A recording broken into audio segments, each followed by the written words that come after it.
Hello friends, I am Ajay Sendane from Pankaj Secondary and Higher Secondary School, Chopra. Friends, today we are going to see a writing skill that is statement of purpose. मित्रांनो, या वर्षी हा topic आपल्यासाठी थोडा नवीन आहे. म्हणून नेमकं आपल्याला याची इव्हॅल्युएशन पॅटर्न समजून घ्यावं लागणार आहे. बोर्डाकडून मित्रांनो आपल्याला एक इव्हॅल्युएशन पॅटर्न मिळालेला आहे. त्या इव्हॅल्युएशन पॅटर्न मध्ये आपण जर बघितलं, in this evaluation pattern we will have question number 4 for 16 marks.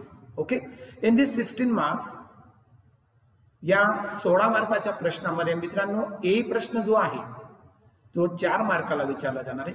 त्यामध्ये आपल्याला या वर्षी in this question number 4a we will have 4 marks. in this topic we will have 3 hours. आपल्याला या ठिकाणी 3 hour दिलेत बघा मित्रांनो. Drafting virtual message, statement of purpose and group discussion. मित्रांनो, हे 3 टॉपिक आपल्याला 4 मार्काला आहेत आणि तिघांपैकी एकच टॉपिक आपल्याला या सोडवायचा आहे. सो ॲज अ विश, तुम्हाला याच्यामध्ये जो टॉपिक सोपा वाटणार आहे तो तुम्ही सोडवू शकता. तुम्हाला या ठिकाणी जो टॉपिक तुम्ही अतिशय चांगला करून गेलेले आहेत ते तुम्ही सोडवणार. So let's go. What is in the statement of purpose? मित्रांनो, स्टेटमेंट ऑफ पर्पज समजून घेण्या अगोदर किंवा how to solve statement of purpose we are going to see definition. मित्रांनो, अतिशय सोपी अशी त्याची डेफिनेशन आहे. Let's go. A statement of purpose is an application made to a university to seek admission to a particular course. मित्रांनो, याची व्याख्या अशी आहे, एखाद्या विशिष्ट कोर्समध्ये प्रवेश घेण्यासाठी विद्यापीठाला केलेला अर्ज म्हणजे स्टेटमेंट ऑफ पर्पज होतो. स्टेटमेंट ऑफ पर्पज अतिशय सोपं आहे. म्हणजे जरी तुम्हाला एखाद्या विद्यापीठामध्ये आफ्टर द 12 अर्ज करायचा असेल किंवा एखाद्या कोर्ससाठी ऍडमिशन घ्यायचं असेल तर तुम्ही स्टेटमेंट ऑफ पर्पज लिहू शकता. And this is only for to seek admission. जेव्हा तुम्हाला एखादा कोर्ससाठी किंवा अभ्यासक्रमासाठी प्रवेश घ्यायचा असेल तर तुम्ही युनिव्हर्सिटीला स्टेटमेंट ऑफ पर्पज लिहू शकता. But before to start statement of purpose we are going to see some important tips. आपण मित्रांनो सुरुवातीला या ठिकाणी पॉइंट्स लक्षात ठेवणार आहे. Which points to remember why write SOP. मित्रांनो, एसओपी हा त्याचा शॉर्ट फॉर्म आहे, स्टेटमेंट ऑफ पर्पज.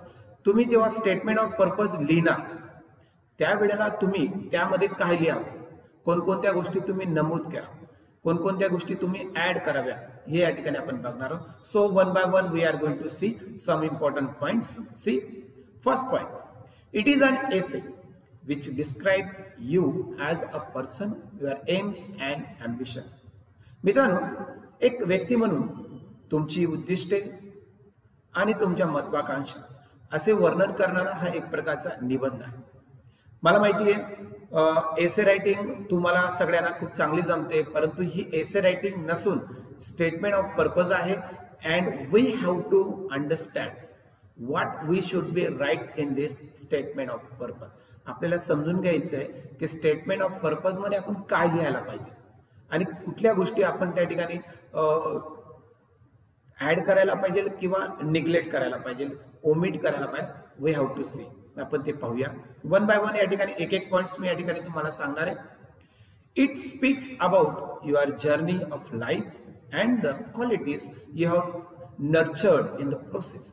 मित्रांनो, जेव्हा तुम्ही एसओपी लिहिणार यात तुमच्या जीवनाचा जो काही प्रवास आहे आणि या प्रक्रियेत तुम्ही जोपासलेले गुण आहे याविषयी तुम्ही सांगू शकता.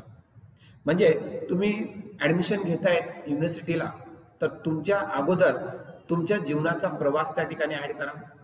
तुम्ही कोणकोणते गुण जोपासतात, त्याला नर्चर करतात, ते तुम्ही या ठिकाणी ऍड करू शकतात. So these are very very important points you can see in the text book. तुम्ही पुस्तकात हे पॉइंट्स पाहू शकतात. या पॉइंट्सला या ठिकाणी मी मराठीत पण करून देत आहे, ते तुम्ही पहा. Second point, the score card or the transcript gives your academic achievement.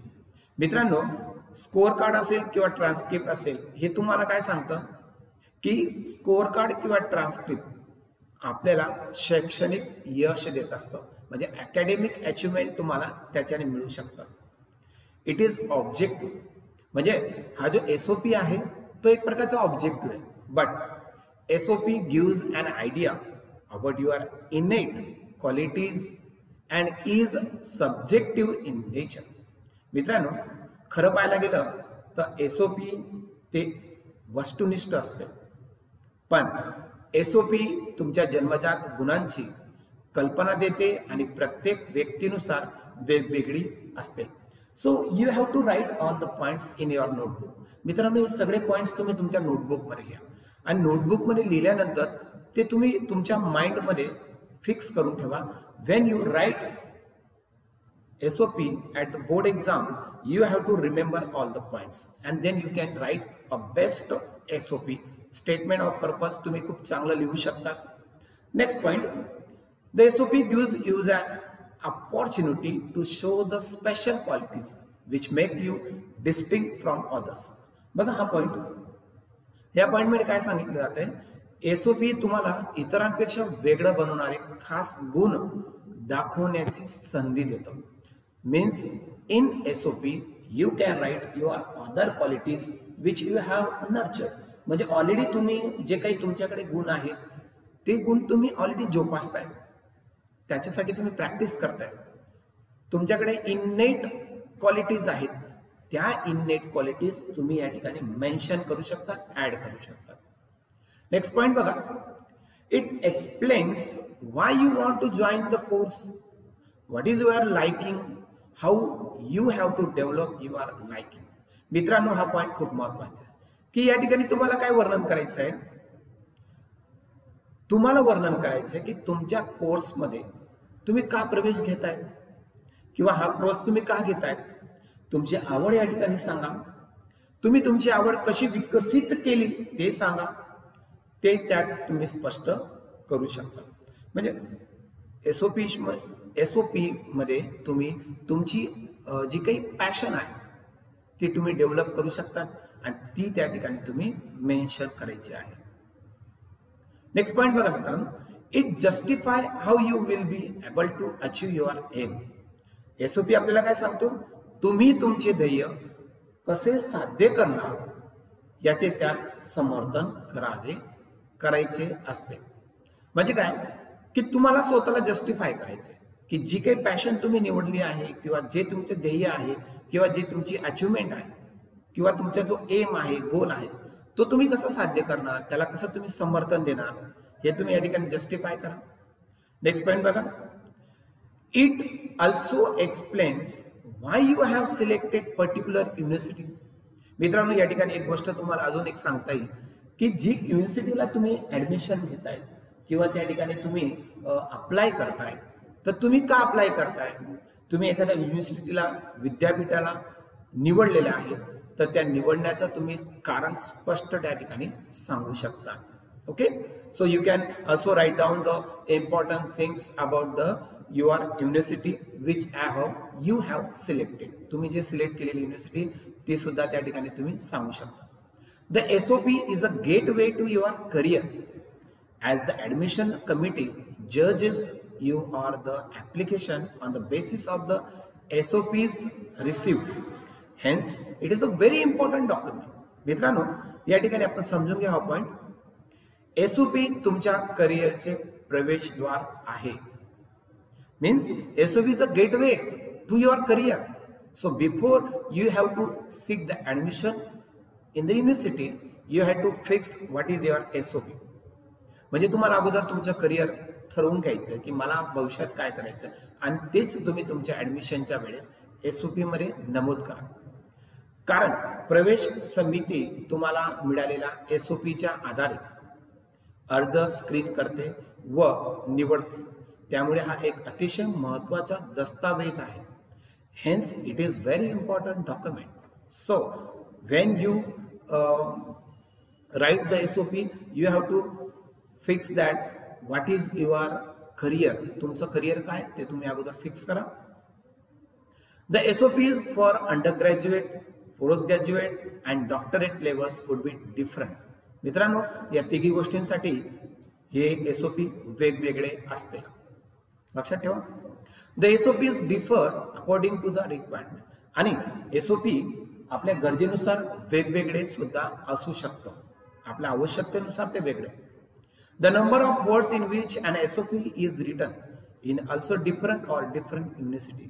मित्रांनो, SOP लिहिण्यासाठी शब्दांची संख्या वेगवेगळी, विद्यापीठांसाठी देखील वेगळी असते.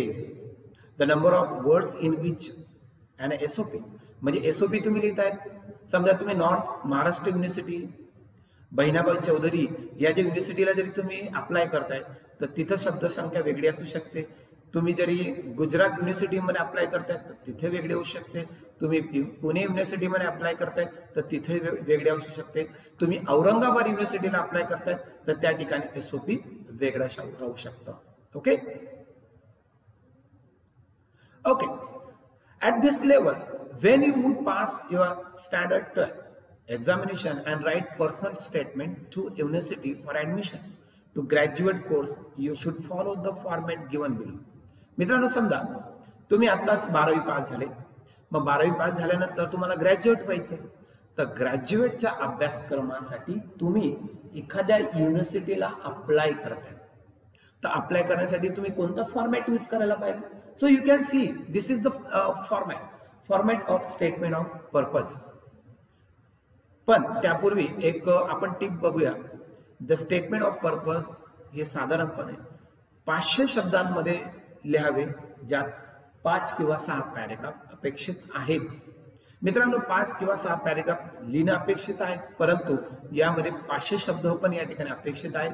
तर मित्रांनो, तुम्ही स्टेटमेंट ऑफ पर्पज मध्ये जरी आउट ऑफ मार्क घेऊ इच्छितात तर दिलेल्या सूचनेप्रमाणेच तुम्ही त्या ठिकाणी लिहायचं आहे. Okay. Format of statement of purpose.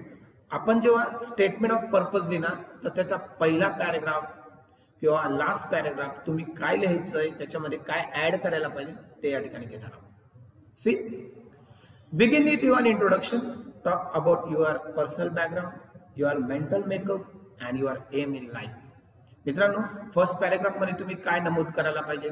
सुरुवातीला स्वतःची ओळख करून द्या. तुमच्या जीवनातील मानसिक घडण कशी झाली ते सांगा. तुमचं ध्येय याविषयी थोडे वर्णन करा.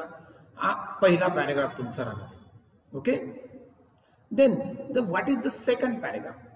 In the second paragraph you can write should speak about why you wish to join this specific programme किंवा course, your area of interest. मित्रांनो, दुसऱ्या उत्तरामध्ये काय लिहायचंय की तुम्ही एखादा कोर्स निवडलेला आहे, तो कोर्स तुम्ही का निवडला त्याचे कारण सांगा, आणि त्या कोर्समध्ये तुमचं आवडीचं क्षेत्र कोणतं आहे ते त्या ठिकाणी तुम्ही नमूद करा.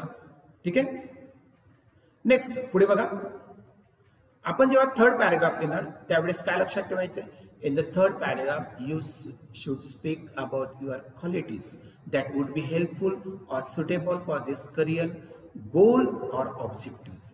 Show how your hobbies and extracurricular activities would be helpful in strengthening your goals. मित्रांनो, थर्ड पॅरेग्राफ मध्ये खूप महत्त्वाच्या गोष्टी तुम्हाला लिहायच्या आहेत. तिसऱ्या पॅरेग्राफ मध्ये तुम्ही लिहू शकता तुमच्या करिअरच्या ध्येयासाठी आणि उद्दिष्टांसाठी उपयुक्त आणि योग्य ठरेल अशा तुमच्या गुणांबद्दल लिहा. ओके. तुमचे ध्येय मजबूत करण्यासाठी तुमचे छंद आणि बाहेरील उपक्रम असे उपयुक्त ठरेल हे दाखवा. म्हणजे या ठिकाणी you have to show your hobbies and extra curriculum activities when you write the third paragraph. जेव्हा तुम्ही थर्ड पॅरेग्राफ लिहिणार आहे त्यावेळेस तुम्ही अशा पद्धतीने लिहू शकता. फोर्थ पॅरेग्राफ मध्ये बघा मित्रांनो. In the fourth paragraph mention your experience in this field or any internship project you have done. चौथ्या परिच्छेद मध्ये तुम्ही जो क्षेत्र निवडलेले आहे, जे फील्ड तुम्ही निवडलेले आहे, तुमच्या अनुभवाचा किंवा तुम्ही एखादा प्रोजेक्ट तयार केलेला आहे त्या प्रोजेक्टचा किंवा इंटर्नशिपचा उल्लेख किंवा त्याला तुम्ही मेन्शन करायचं, तुमचा अनुभव त्या ठिकाणी सांगायचा आहे. You can state something which makes you distinct from the other applicant. आणि मित्रांनो, तुम्ही हे जेव्हा नमूद करणार त्यावेळेला तुमचं हे जे ऍप्लिकेशन आहे किंवा तुम्ही एक ऍप्लिकंट म्हणून इतरांपेक्षा वेगळे दिसतात हे लक्षात ठेवा आणि त्या पद्धतीने तुमचा कोर्स किंवा तुमचं करिअर या ठिकाणी सक्सेसफुल होणार आहे. Okay. So format of the statement यामध्ये लास्ट पॅरेग्राफ तुमचा जो असेल तो कशावर आधारित असेल ते बघा. इन द कंक्लुडिंग पॅरेग्राफ म्हणजे शेवटच्या पॅरेग्राफमध्ये state how admission to this particular course. तुम्ही नमूद करा की शेवटच्या पॅरेग्राफमध्ये तुम्ही एखाद्या विशिष्ट अभ्यासक्रमासाठी विद्यापीठातील प्रवेश तुमच्यासाठी कसा फायदेशीर ठरेल ते सांगा आणि दीर्घकालीन करिअरच्या दृष्टिकोनातून तुम्ही त्याकडे कसे पाहता. University would be beneficial to you and how you look at it from a long term career perspective. तुम्ही पर्स्पेक्टिव्ह म्हणजे काय की त्या दृष्टिकोनातून तुम्ही लॉंग टर्म म्हणजे दीर्घकालीन तुमच्या या करिअरकडे कसे बघतात ते या ठिकाणी लास्ट पॅरेग्राफमध्ये सांगा आणि अशा पद्धतीने या फॉर्मॅटचा वापर करून तुम्ही स्टेटमेंट ऑफ पर्पज लिहू शकता. Now so after the how to write SOP and format of SOP we are going to see effective step for SOP. SOP लिहिताना तुम्ही कोणकोणत्या गोष्टी सांभाळल्या पाहिजेत ते या ठिकाणी बघा मित्रांनो. पहिला, write SOP in clear and lucid language. मित्रांनो जेव्हा तुम्ही SOP लिहिणार ना त्यावेळेस तो स्पष्ट आणि समजायला सोपं या भाषेत लिहा. सेकंड पॉइंट असा आहे, do not make spelling or construction mistake. जेव्हा तुम्ही SOP लिहिणार ना त्यावेळेला कुठल्याही शब्दलेखन किंवा वाक्यरचना चुका करू नका. त्यानंतर यू शुड बी कन्व्हिन्सिंग. तुम्हाला त्या ठिकाणी खात्री असणे आवश्यक आहे. म्हणजे तुम्ही हा कोर्स करू शकतात ही खात्री तुमच्याकडे पाहिजे. असाच कोर्स तुम्ही त्या ठिकाणी नमूद करायचा आहे. So don't worry, you will have the question. तुम्हाला एखादा प्रश्न त्या ठिकाणी येणार आहे आणि त्याच्यावर तुम्हाला SOP लिहायचं.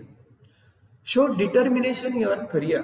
मित्रांनो तुमचं जे करिअर तुम्ही निवडलेलं आहे त्या आपल्या कारकिर्दीत जो काही दृढ निश्चय तुम्ही दाखवला आहे तो त्या ठिकाणी तुम्ही दाखवा.